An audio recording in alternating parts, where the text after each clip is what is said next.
Verse for April 9th, 2026 is Mark 12:31. In the King James Version, we have, and the second is like, namely this: Thou shalt love thy neighbor as thyself. There is none other commandment greater than these, in the New International Version. The second is this: love your neighbor as yourself.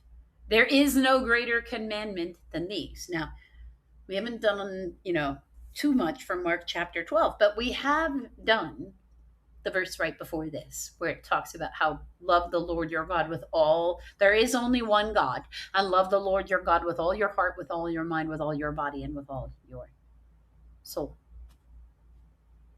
Down below, in the contrast table, we have namely this versus this.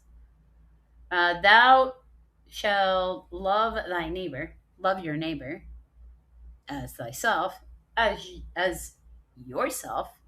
These all things being interchangeable. There is none other commandment. There is no commandment.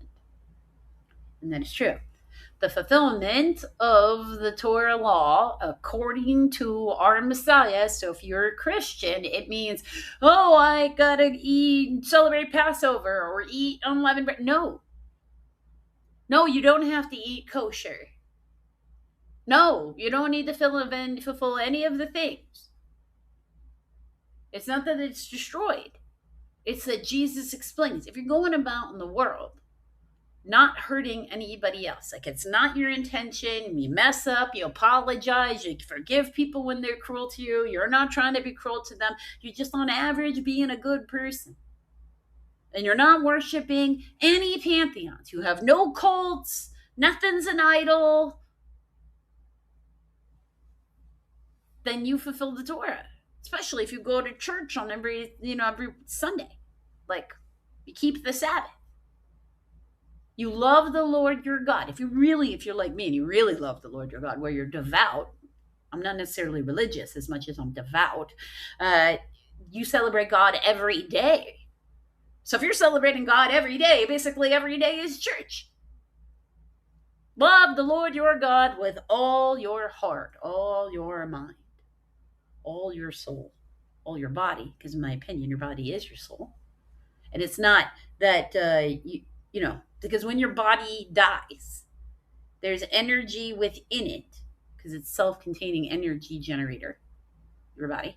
And then, because it generates its own source of heat, it's got its own pump, it's got its own internal workings, you're alive.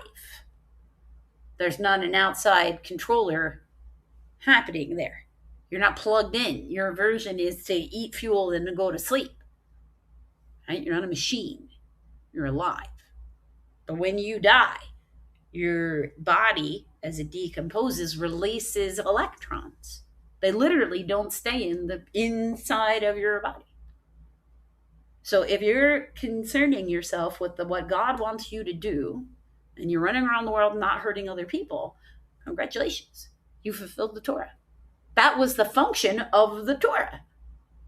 To try to set a set of rules for people governing the way they live their everyday life that told them they didn't have the right to harm other people, and they needed it to be so specific because first they were slaves and they were coming out of slavery and they didn't know how to think for themselves.